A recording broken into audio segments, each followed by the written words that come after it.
Kryetari i Demokratëve Lulzim Basha nga Lushnja njoftoi ngritjen e një ekipi juristësh për të asistuar banorët që sipas tij ju janë prishur banesat në kundërshtim me ligjin. Nuk dim se kush na ka prishur thotë këta, nuk e dim.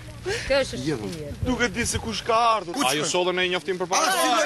Isha dje në fjerë me than ndërtoje. Çfarë të ndërtoj thash?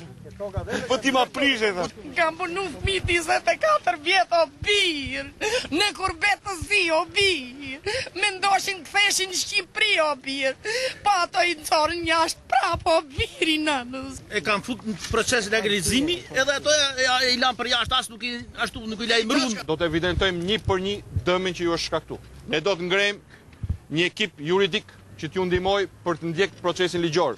Unë i bëj thirrje prokurorisë dhe prokurorit përgjithshëm të nisin urgjentisht një ekip këtu për të parë se si përbes një akti terrorist janë prish shtëpitë e qytetarëve. Kreu i Demokratëve ka diskutuar me banorët e këtij qyteti, edhe për gjendjen ekonomike, të cilësuar prej tyre si teje të vështirë, për shkak të papunësisë së madhe e shpërndarjes së ndihmës ekonomike me disa muaj vonesë. Këta nuk do të qëndrojnë me pushtet.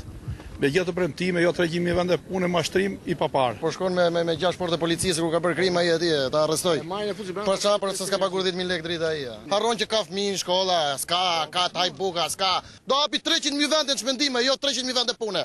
4 fëmijë ke? 4 fëmijë, një fëmijë invalid, fëmijë e fundit e kam shkollë lart, nga 185 ka qenë vjet, 247 pagohet si vjet. I mora lek bosh, jo më bosh shumë. Punë nuk duan lëmosh.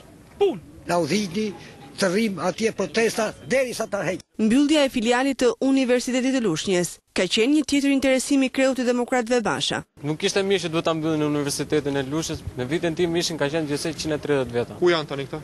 Të gjithë i kanë transferuar në Tiranë, shumica për këtyre kanë lënë shkollën, nuk e përballonin dot.